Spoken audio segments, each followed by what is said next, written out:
Well, there you go. It has finished here at Turf Moor. Burnley 1, West Ham United 2.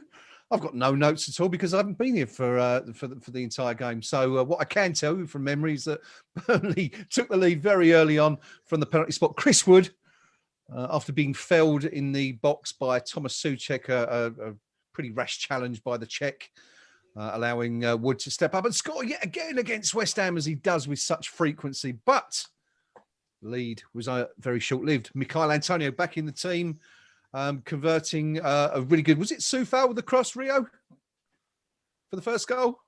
Yeah, Soufal with a fantastic cross in. Yeah.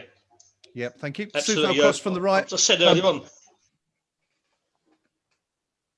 Go on, buddy. Go on. Go on, carry on. Oh, okay. No, just I said at a half-time break that Michail Antonio today scored 2 proper strikers' goals. Yeah. An absolute thumping header from a Soufal cross. And although we think the Benrahma cross shot still undecided, it might have crept in. That instinct there to get in at the far post and knock it home. And that's sealed the deal for us tonight. Yeah, I'm not so sure it was going in. I think we watched that on the replay a couple of times on the big screen, and I think it was just drifting wide, or at the very best, I think it might have clipped the post, but it certainly didn't look like it was going to go in. But anyway, as Rio says, it was 2-1 to West Ham, and that's how it stayed. We could have gone 3-1 up when another Benrahma cross whizzed past the post. Michail Antonio once again a hair's breadth away from converting. Getting on the end of it. And then, of course, in the second half, Craig Dawson on hand. Vidra lifted the ball over the head of Lucas Fabianski. Looked like for everything it was going to cross the line, but Craig Dawson, who's usually putting the ball in his own net, of course, of late, was on hand to lift the ball away from danger and clear it and preserve West Ham's lead, which we held to the end. Pinky, I know we said sort of 15, 20 minutes ago that we would have loved to see a third goal, but I don't know about you, but I just never felt we was under any real pressure there in that game. I mean, it sort of goes back to what we were saying perhaps about Burnley being safe, but, you know, has it ever felt that easy for West Ham for the last 15, 20 minutes of a match with such a narrow lead? Yeah, I mean, I had the feeling that if Burnley got an equaliser, it would have been as a result of an error by one of our players, you know, and you know, I was calling Diop everything other than, you know, my own son in the first half. You know, he's not a player that inspires confidence with me. You know, you'd expect any Sean Dyche team to have identified the weak spot in the opposition, because every club have got the video analysts, all the guys that can say, right, this is what you've got to do. Yeah. But I just felt tonight we were at it from minute one, really. I thought our attitude was absolutely spot on. Yeah. And again, I'm going to credit David Moyes here, because I looked at our starting 11 and I'm going, yeah, okay, I'll get behind the lads, and as you do, because we're supporters. But you're looking at the starting 11 and you're going, ooh, misses. It's a bit thin, isn't it, really? But you know, the manager sent them out there, and clearly he's got the belief into the players that he put on the field tonight that you can win this. You know, you can go and win this. Yep. I'm just looking at it tonight. You know, we've won more games this season than Tottenham. Won more games this season than Liverpool.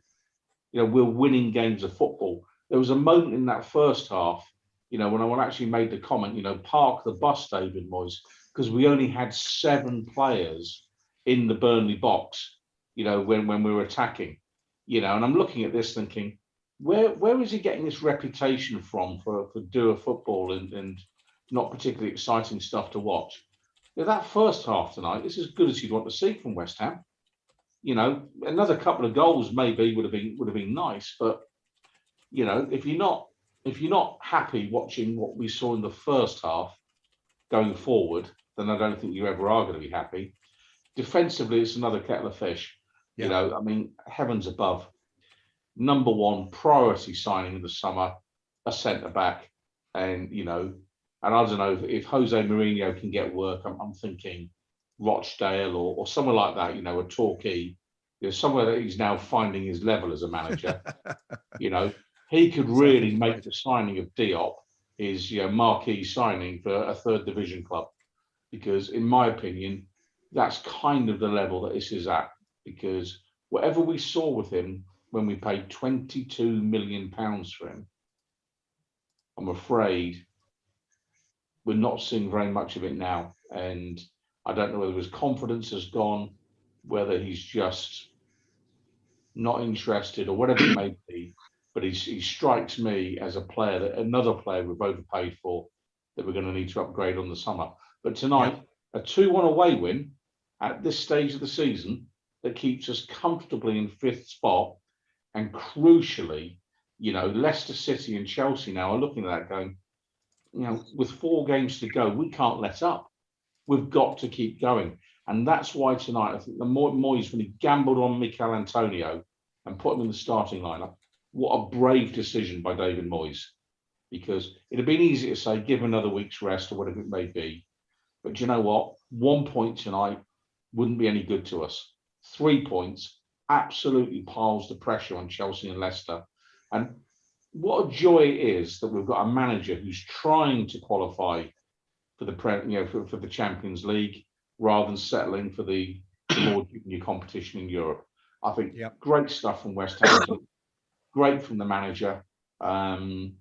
Thrilled to bits with an away win, but I have to temper it with Burnley for an hour tonight with dreadful. Dreadful.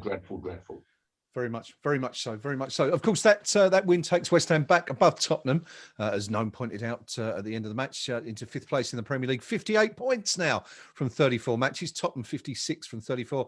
3 points below Chelsea, who have 61 from 34. The 3 points, obviously, those 3 points we conceded, lost against them at the London Olympic Stadium last week. And then, of course, Leicester, 5 points above West Ham now, 63 points from 34. But of course, the Foxes have got 3 very, very difficult games to end the season with. So, it's not all done and dusted yet. Gnome's back, so I'll hand the reins back over. But before I'll do that, I will go to Rio for his summary of the game, who's been sitting there patiently. Rio, 2-1. I said to Pinky, didn't I? Have you ever felt so safe or relatively unperturbed by West Ham leading by a single goal for the last 20 minutes? As far as I'm concerned, it just didn't really look like Burnley were, ever really threatening us.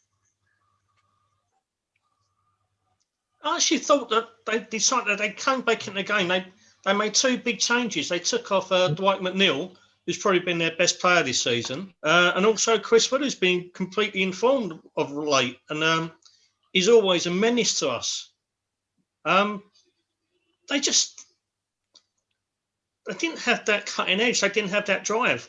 I think we won the game today in midfield because Brownhill, McNeil, Westwood, they offered nothing. There's the lack of work rate, a lack of effort, a lack of any kind of desire, as Pinky said, for the first hour. And from those 3, who normally are some of the biggest workhorses in the Premier League, and they cause a lot of problems for people just for their sheer determination and effort.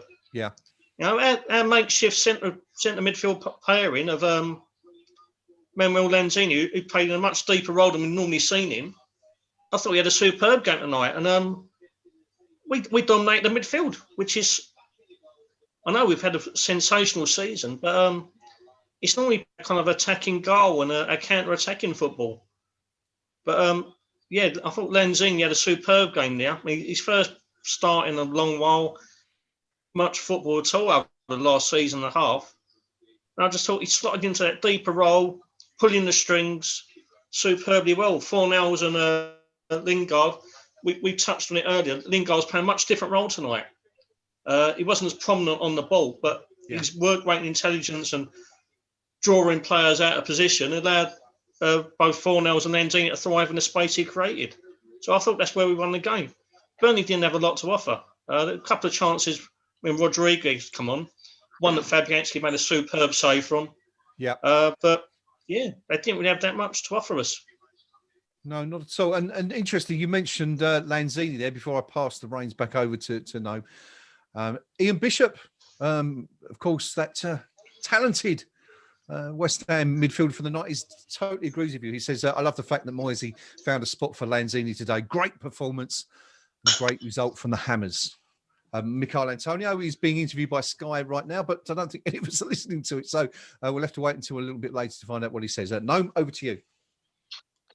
Oh, thank you very much. I'm going to almost hand straight back to you in a second, actually, believe it or not, Okay. for a reason, because To you, to me, you have access to different stats to me. I was just going to give what stats I've got here at the moment, which showed that we had 55% of Burnley's 45, 22 shots we had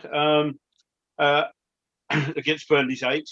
Out of those 22, 4 were on target against Burnley's 3. So quite where the other 18 were headed, Lord alone knows. Burnley had 5 corners to our 4, and we committed 8 fouls to Burnley's 4. So I haven't got the expected goals because I neither know nor care, but I'm sure you're going to bring those up in a minute at some stage, Graham. But I'm going to tell you right now. I'm going to tell you right now. I'm poised, waiting to let you know what it says. Burnley 2.26, West Ham 2.36. So pretty even, really. So yeah. So I wasn't far out when I said 38 degrees Fahrenheit. Something like earlier that. on. No, yeah, I'm probably right if I'd said in Celsius, but anyway. So yes, welcome 3 points. Sorry, I'm not quite sure what's happening while I was away there because I had to return a call. But have we been to the forums in recent minutes? No, we just Pinky and Rio gave their assessments of the game, and then you wandered back in, and that's where we are. Okay, well let's have some comedy value. Should we go Pinky first, then how up the Clarets taking it? Which I think, to be fair, they've been quite balanced actually. You know, I think there's been a lot of honesty on their forum this evening, whereby they're acknowledging they've been beaten by the better team. And, you know, here we go, beaten by a better team on the night who played with more intensity, pace and power than us. We were overrun in midfield for much of the game by a team who wanted it more than we did. Vino Blanco, absolutely spot on there, my friend, because that's a perfect summary of what they've seen tonight.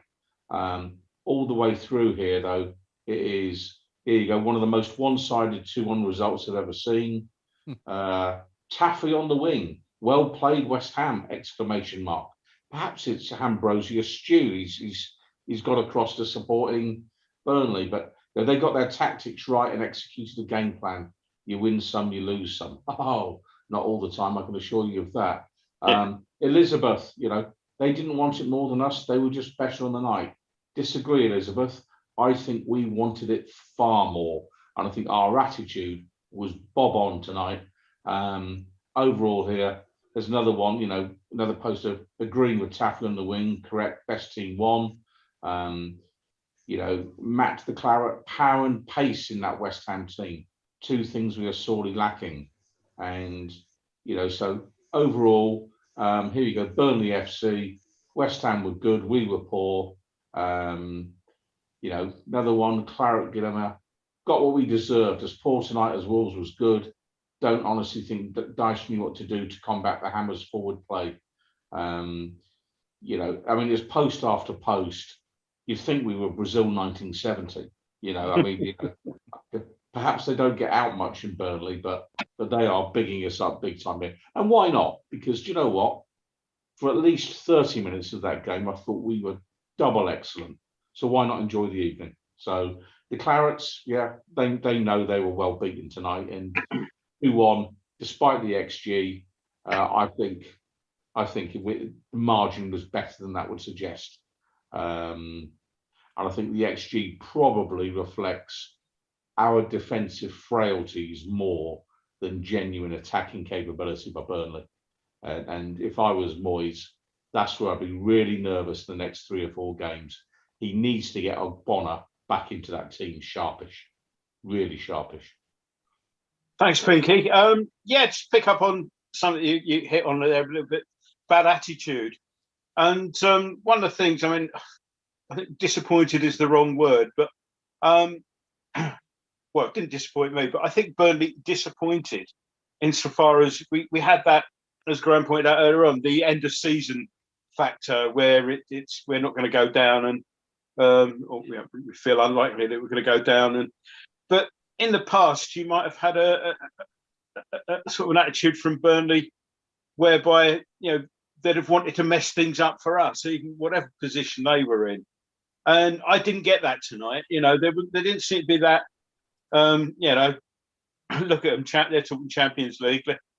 Let's show them Champions League sort of thing. And I didn't get that impression from Burnley, rightly or wrongly. And yeah, I'd have been disappointed had I been on their side of things. Thankfully, I'm not, and neither are most of the people on our forum. So, which is a bit of a link there to Rio. How's it looking over there? Yeah, it's looking. Everyone's quite understandably absolutely delighted. A couple of little dissenters about a couple of things, but just going to a couple of comments. Iron Hammer 14. Another one that could have been 5-1. But our inefficiency in front of goal means we have to go for a heart attack instead. Oh, and as I slew out my iPad, just to see everybody, it just failed on me. Once it reboots, I'll come back to me once it reboots. Okay, It's back. Oh, we're back. Okay. Yeah, Mayday. A great result. No, I think my iPad is dying on me. We'll come back to you in a minute, Rio, because I've got the transcript of Antonio's interview here. So whilst you're feeding the hamster or whatever it is, powers your iPad, Antonio, I'm buzzing, to be fair. It's been a great season. I'm over the moon. I'm a bit disappointed not to get a hat-trick. I had chances. It's a tough place to come. You dread coming up here. It was pointed out his celebrations were a little bit muted. And he said, well, yeah, I've had a couple disallowed by VAR. I thought, I don't want to be out there doing a dance and the goal gets disallowed, so I've toned down the celebrations. A couple of times I've been about to do one on a handball or whatever. VAR has killed it. It'd be unbelievable if we qualify for the Champions League. Everybody wants to play in the Champions League. I've been here a few years and there have been so many seasons where we're fighting to stay in the league. And now we've got the opportunity for top four. It's a dream come true and we'll keep fighting. We'll keep pushing. So that's the transcript from Antonio. Bring you more when we hear from David Moyes or anybody else. But how you doing there, Rio? Yeah, I've had the squirrel going around the wheel. He's fine. We're back up and running. Okay. Captain Corelli. We played like Brazil at times, but they still put me through the shredder. All in all, it was a great match. Benny was looking good and Lanzini had a solid match too. I thought Fornells went about his business quietly and efficiently. Even Diop perked up in the second half. Excellent by Dawson. He was back to his best tonight. And Antonio was in beast mode in the first half. Mayday. A great result, but at times our play was outstanding. But it's so criminal we didn't score for more of the chances we created. Burnley was still in it right till the end. We've got to be more ruthless at times. Wolf 359's put, I don't think I've ever been annoyed before about a win before, but tonight's annoyed me. We were so good going forward, apart from the most important bit, putting the ball in the back of the net. We won, and it should have been a footballing daylight robbery if Burnley had got something from it, but we still let them in with a chance towards the end. SH, excellent result. At times our play was sublime. It's superb stuff. 61 Dixie. Wow, I'm reaching for my blood pressure monitor again. But apart from the odd half chance, Burnley were pretty meek. Just going to leave with one final comment, and this is from Brother Nero, who we castigated in the first half for putting out a little stat about we could break records tonight. And we've done it. So tonight, we have done 17 English Premier League wins, a West Ham record. 8 English Premier League away wins, another West Ham record. It's quite some stat for David Moyes' team after all the turmoil we've been through over the last 18 months. Yeah. Brother Nero, we forgive you this time. So, anyway, thanks very much, Rio. Just a few bits and pieces from the YouTube channel, which I think the boss was on there a minute ago asking for man of the match. And it's generally considered it's a tough one this week. Mark English says Lanzini. Thomas Eldridge hedges his bets somewhat by saying Antonio Soufal or Lanzini. Yeah, that's men of the match rather than man of the match. But yeah, everyone's saying it's a close call. Soufal was immense. Good performances by Benrahma, Antonio and Lanzini. But for him, he's going for 4 nails. Hobo Changaba, I think how you pronounce that. Man of the match was going to be Fornals, but he was lucky to stay on. So I'm going Antonio for coming back early and being so keen. Also, we're talking about how far we can go on this. Mark English points out that with the various games that we've got, Leicester have got a run in that's a little bit daunting. Of course, Chelsea have to play Leicester, so that's going to be an interesting match. We'll be interested observers there. John Harrington says, "Can we smell blood?" And Hobo comes back, says, "Well, it is nosebleed territory." Boom tish. Yeah. Yeah, it's less Mike and Bernie Winters, more Bernie and Bernie Winters there, one for the kids. Mark English, whoever was supposed to be marking Soufal tonight, needs to collect their P45. Yes, Soufal's getting crosses in left, right and centre. I thought he had a good game, yeah. And Leonard Brook, can I choose Moyes for man of the match?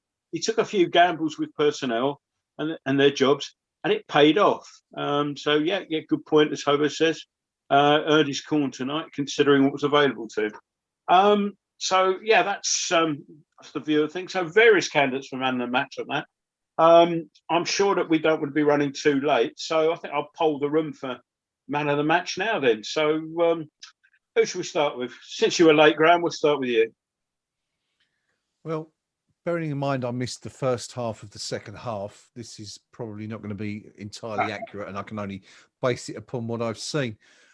But I thought that once again, and you know, I'm a big fan of his, and I thought he was excellent tonight. Fornals playing slightly out of position today in that sort of slightly deeper role, I thought was excellent. Bit fortunate perhaps to still be on the field as a result of that late challenge, but I thought he had a very, very good game. Benrahma, excellent first half.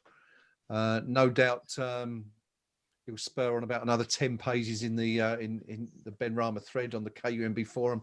As a result of that, his fans will no doubt be filling up the pages as we speak with "I told you so's" and whatnots. But you know, at the end of the day, we'll want to see him succeed, and the criticism is always, you know, just, I think. But he certainly had a very, very good game tonight. Dawson, I thought, had a decent game tonight. Didn't really put a foot wrong. Soufal, pretty good. And then on you know, the opposite end, I think you had Diop again, was a little bit suspect, wasn't he, on both goals. Lingard, I felt, was particularly quiet, not playing his normal position. Mickey Antonio, of course, I mean, he's got to be in for a mention. 2 goals, won the game. But no, I'll stick with my first choice, I think, and go with Fornals. I thought he, you know, again, industrious, worked incredibly hard. Playing slightly out of his comfort zone, but you know, putting a very, very adequate performance, and yeah, at the heart of that team, and really spurred us on to a very, very vital 3 points indeed. Thanks, boss. Pinky, how about you, mate? Yeah, I mean, a number of good performances tonight. I thought Lanzini was excellent this evening. Fornals, again, very, very good indeed tonight. You know, you could comfortably give it to either of them, but yeah, for me, you know, goals change games, and you know, the reality is we are the club that is playing most of a season without a striker, a recognised striker, and yet again we've put a probably not fully fit Mikel Antonio on the pitch, because Vicky, we need you to do it for West Ham United, and he's come up trumps. You know, he's got 2 goals. You know, the most precious commodity in the game is a goal. He's got 2 goals. I don't care if it's going off his backside. As it turns out, there were 2 good finishes tonight. And where would we be this season without Antonio's contribution? And, you know, hats off to him. I thought he played a bit within himself, because, you know, he's clearly managing his physique, but he got the crucial goals. And for me, he was the man of the match because of that. Thanks, Pinky. Rio, how about you, mate? What's your view on the man of the match? I agree with both of my colleagues there, but I'm not going to read for Pablo Fornals. His industry was amazing. He played a key role in both the goals. very intelligent, exploited the space that Lingard and Lanzini created for him very well.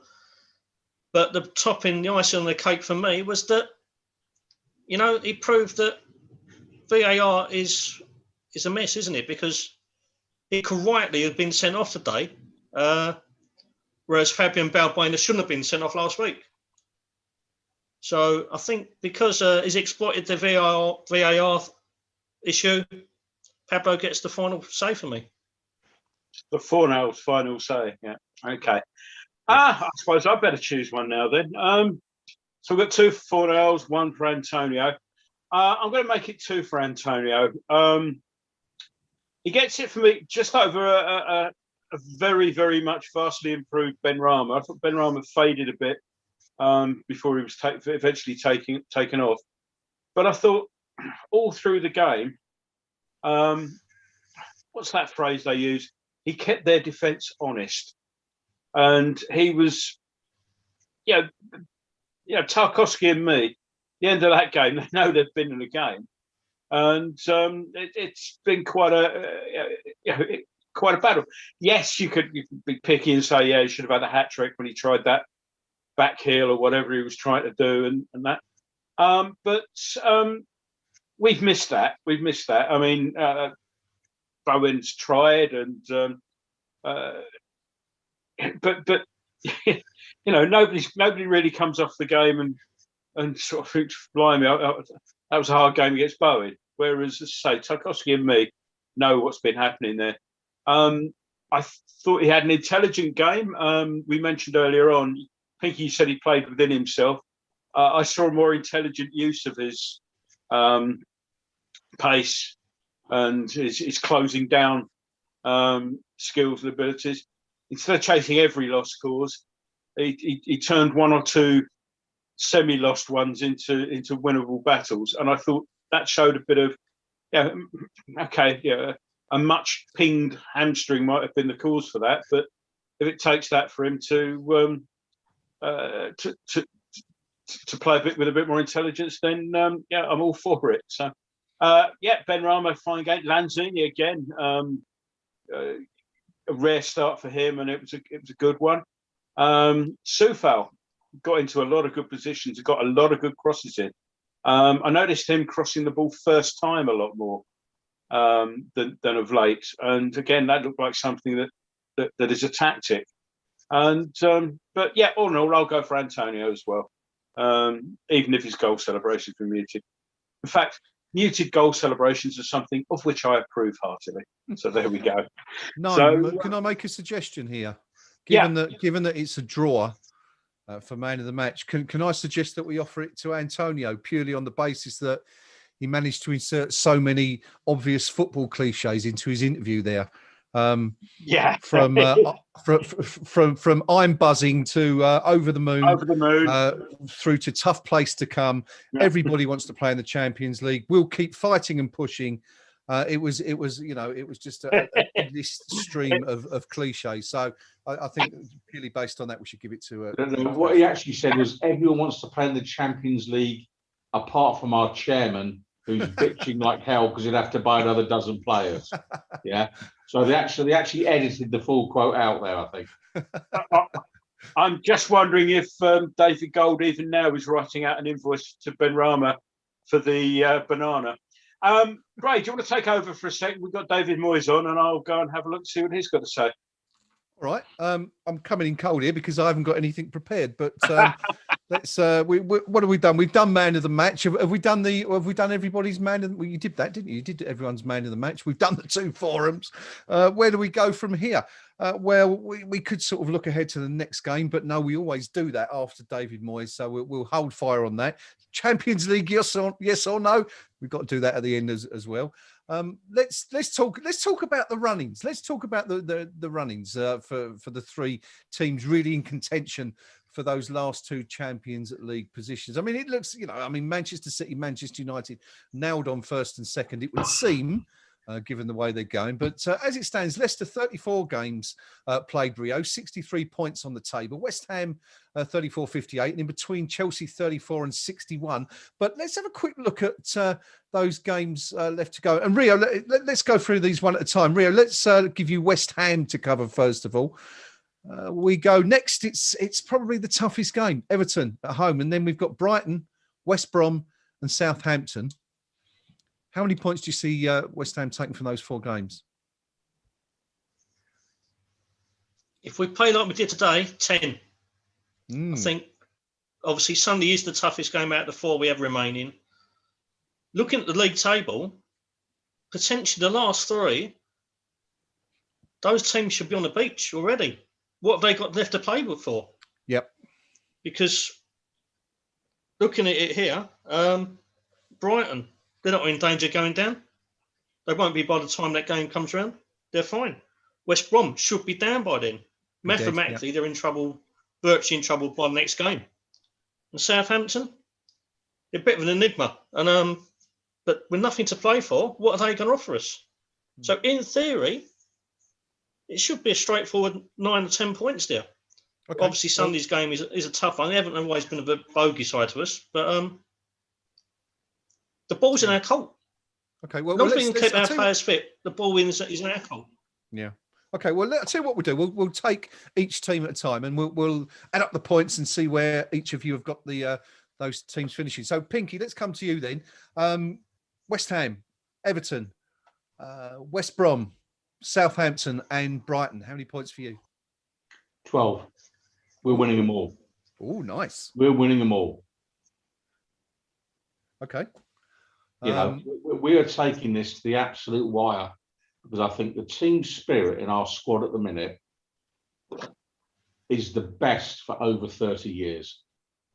Because show me the negative story coming out of our camp at this point in time. There isn't one. There's no griping anywhere. Yep. You know, Moyes is managing with the smallest squad any of us could ever remember, you know, which means players generally get a game every now and again, which always helps morale. I think Everton are shot. I think they're so hit and miss. Brighton, they're safe. They'll be on the beach. West Brom, I mean, Big Sam, he'll do whatever he can to rain in our parade. But do you know what? They're not good enough, West Brom. And Saints on the final day, thank you very much. At long last, the fixture computer, if the thing actually exists, gives us a winnable game when we most need it. And who knows, we might have 10,000 supporters in the stadium that day.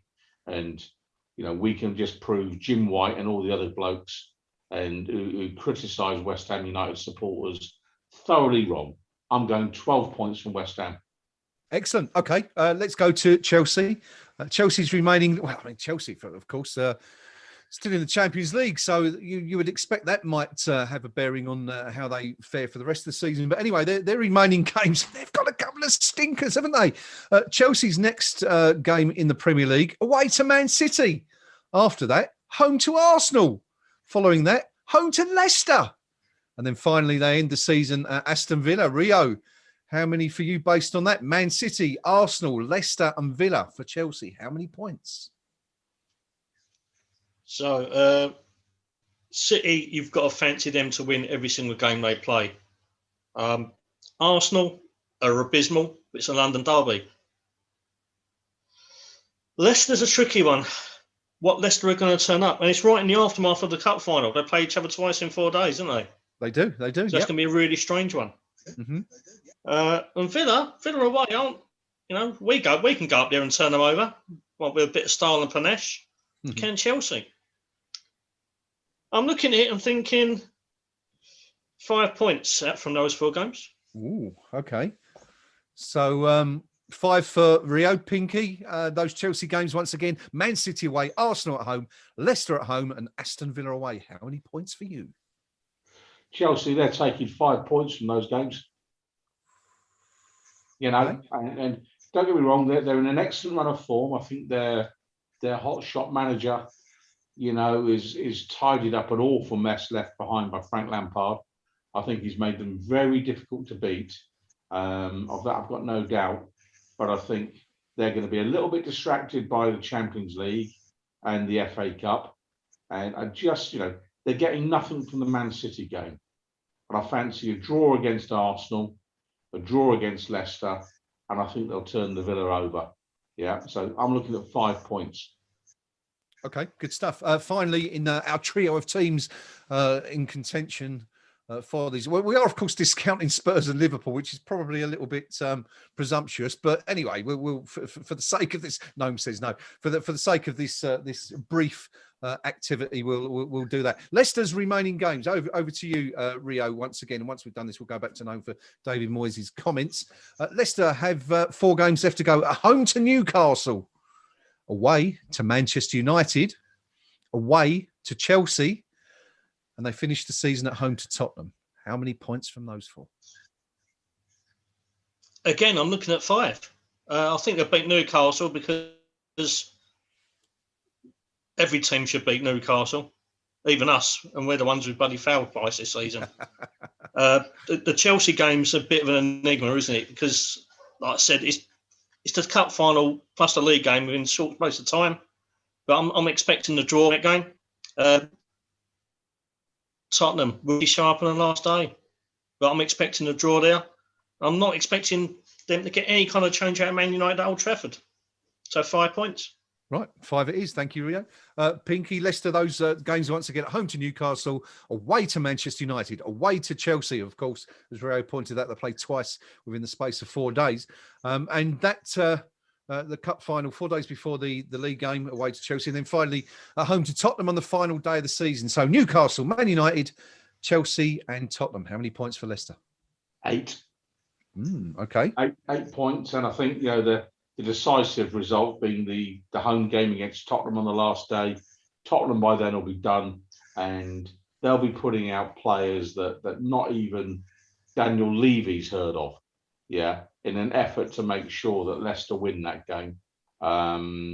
They'll pay whatever fine they're due for a weakened team, all the rest of it. There is not a chance of Tottenham Hotspur doing anything in that game to upset the apple cart.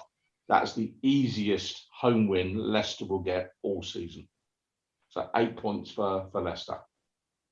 Okay, right. Do you want to hear the final table? According to Rio and Pinky, well, according to both you guys, West Ham qualify for the Champions League. Rio has West Ham and Leicester finishing joint level on 68 points. You presume Leicester would have a better goal difference. They're currently plus 22 to West Ham's plus 11. So you'd assume Leicester would take 3rd, West Ham 4th. Chelsea 5th with 66 points, according to Rio. And according to Pinky, Chelsea also missing out with 66 points. West Ham finishing 4th with 70.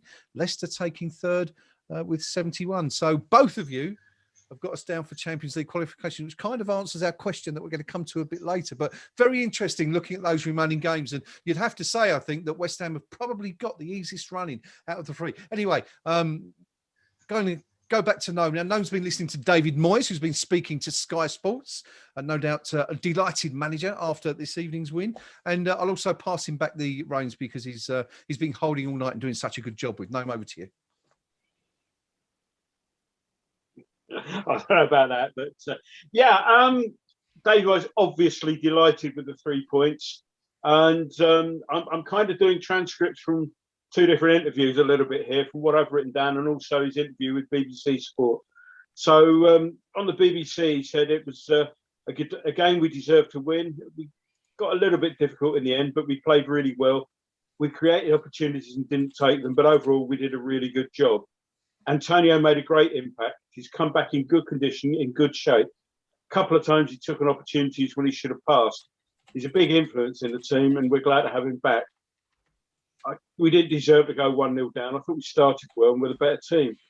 It was a cheap penalty kick. Great resilience. Credit to the players that we got the goal back quickly. I'm hoping with 4 games to go, people will still talk about us in the Champions League. We want to take it down to the final day and try and sneak in. It'll probably need us to win all 4. Europe would be an incredible achievement. I think I'll be disappointed if we don't get there now. Most of the games this season we played very well. We've missed some players for injury, which has affected us, but we'll keep going. We're not going away. He also mentioned, he was asked about Benrahma on Sky, and he said he had a good game, he said, but he thought it was always going to be difficult for him to settle in the Premier League.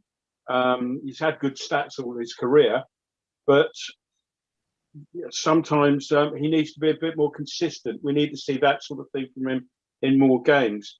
And this is telling because it's something we've been saying all season. Sometimes his decision making hasn't been all the best. Sometimes he's not made the right choice. Today he did, and we need to see more consistency in that. So, yeah, that's pretty much Moyes in a nutshell. And yeah, what else? Excuse me. I've also got a transcript of Sean Dyche. It was a good game played at a good quick tempo, both going at it. They're chasing Champions League, and we're trying to look out for ourselves. We didn't go too far wrong. Our level of performance has been good, but overall they were the stronger side. We didn't stop the crosses enough, especially first half. Transition was a big thing. We gave the ball away too often to a side that's got a lot of danger. The thing for me is levels, and we've had that right for quite some time. Against good sides, you need to perform. We weren't a million miles off. They were good, and sometimes you just need to hold your hands up. Got a little bit more. No, that's pretty much it. So yeah. So those are the stats or the sort of quotes from the two managers. I guess before we go, we ought to really talk about the forthcoming visit of Everton, which is when are we playing them? Dates, because they keep moving the dates around. It's Sunday, 4:30. 4:30, yeah, which will be on Sky. So, well, Graham, as you held the reins while I was otherwise occupied, how do you see that one? It's probably, of our remaining fixtures, it's probably the most difficult one to predict, because Everton 1 week can be absolutely sensational and the next week can be absolutely dreadful. And so it really is kind of dependent on which side, which Everton team turns up on Sunday afternoon. You'd like to think that in the position we're in, and given the size of the carrot that's been dangled in front of the team now, and so close to the end of the season, that we would still have a little bit too much for an Everton side. That, I mean, where are they? I don't think they can qualify for. Are they still in with the shout of Europe? I'm just having a quick look at the league table here. So they're eighth at the moment. One of those 52 mathematical points. ones. Bear with me, and I'll tell you. Yeah, they've got 52, so they're six behind us, a game in hand. So they're not that far behind. But I would still expect West Ham to have too much for Ancelotti's side, which is, when you consider where we both were at the start of the season. When you remember, we went up there, didn't we, in the Carabao Cup, and they absolutely played us off the park. Scored 4 goals. We looked dreadful. We were obviously missing a couple of players, but we've really turned it around. And with knowing that we're so close, and knowing that this is such a unique position for West Ham to be in, and the chances of it happening again, we'd like to think that Moyes is going to have us in a similar position next year, but it's going to take an awful lot to do it. So you'd like to think that they're going to be going for every single point now, and kind of looking at what Rio and Pinky were predicting there. It looks like we're going to need to take at least 9 or 10 points as a minimum to qualify for the Champions League, and that's assuming that Chelsea and Leicester, do drop points. So it's an absolute must-win for us. Every game, they're 4 cup finals, aren't they, essentially now? So although we haven't got a particularly brilliant record against Everton at home over the years, it's a rare thing that we do beat them. I would be expecting us to go into this one and hoping to come away with it, from it with 3 points. And then, of course, who knows? You've got 3 teams then who, as we've said, have got nothing to play for, really. None of them can finish, in the top 12. None of them are going to get relegated. And so this is the big one. This is the one, we've got tonight out the way. Tonight was a potential banana skin. Burnley, again, another one of those teams, they haven't been playing particularly well, but they've got a decent record at home, decent record against us. So I would be inclined to suggest that tonight's was probably the toughest game of the 5. But certainly, I think out of the remaining 4, that Everton game is going to be a huge game. And of course, with the other matches, Chelsea playing at Man City, This could put us level on points with Chelsea if we were to win it. So yeah, I'd be expecting us to put in a good performance and probably come away with 3 points on this occasion. Anyway. Thanks, Graham. Pinky, how does Everton look to you? I think we're going to batter them. There you go. You know, I think Ancelotti up there, I mean, 1 week good, 1 week bad, isn't it? You know, there's no consistency. I think they've got a couple of really good players. I think Calvert-Lewin, if he's on the pitch, can cause us some problems, that's for sure. In reality, it's going to depend, you know, which West Ham team Moyes can put on the field. We desperately need Ogbonna back. You know, I mean, I've got no confidence in Issa Diop whatsoever. You know, so we are threadbare. If we can get Declan Rice back, you know, for the game, you know, get these guys on the pitch. If we can just get one of our, you know, of say Masuaku, Rice, or Ogbonna on the pitch, I'm very confident that we'll beat Everton. I just don't think their heart's in it. I don't think they really want to finish much further up the table. I think they're kind of going through the motions. So for my money, I think, yeah, I see us beating Everton, but it'll be another nervy affair because just our squad depth. But you know, if you look at it, Antonio tonight takes his chances. Yes, he should have had a third, but you know, we're not talking about Alan Shearer or Thierry Henry or whoever. It's Michael Antonio that we picked up from Nottingham Forest, in case you get a mailbag full of complaints, who is performing to his absolute maximum. You know, and I'll touch on this time and time again. I can't stand players who've got all the talent in the world who don't fulfill it. But players who have got a limited capability, but who perform to their maximum capability, I've got all the time in the world for. And Mikel Antonio, I think, falls into that category. So I think we'll have just enough to get past Everton. You know, if I was nervous, it'd be we're in the box seat on the final game of the season, and it's Saints at home, and there's the banana skin. You know, there's the banana skin. But let's deal with that when we get there. I think go into the Everton game, heads up, confident, we can do it. And, you know, it's now or never, guys, because, you know, the 4 teams above us at the minute have all played in the Champions League in recent seasons. So they've all had the benefit of that money that they've all invested generally fairly wisely in their teams. We've never had that money. We've never had that benefit. And yet here we are with a pitifully thin squad, and we're pushing them right to the point that there's 4 games left, and Chelsea Football Club and Leicester City Football Club, they are sweating. They're looking at West Ham going, please God, not them, not them.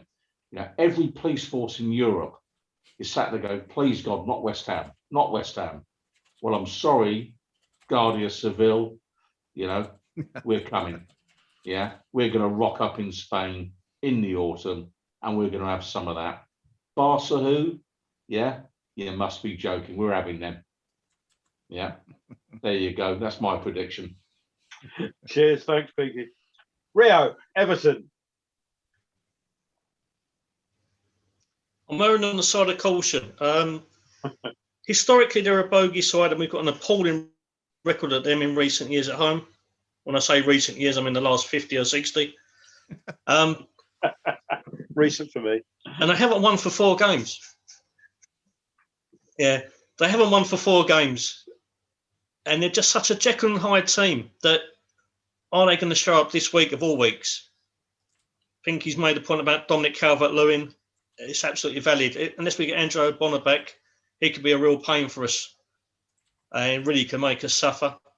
Gylfi Sigurdsson's been a bit resurgent in the last few months, and he's a player I've always kind of rated. He's getting on a bit, but he can still hurt us. I think, again, Pinky's spot on. It's about who we can put on the pitch.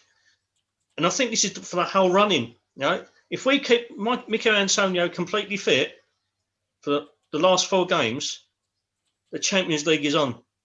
because when he plays, our whole style of play alters. You know, we've got such a dynamic. We hit on a counter. We've got somebody who can hold the ball up and create the space for like the likes of Fornells and Lanzini and Lingard to exploit. And Mikel Antonio is absolutely key to that. Keep him fit. It's on. Sunday, I think it's going to be a draw. I think it's going to be Calvert-Lewin's going to get a goal. I think it's probably a 1-1 draw. But yes, I think it's going to be our toughest game because I think it's the historical thing. You know, every time I think about Everton, I've got so many horrendous memories of it that I just can't shake that.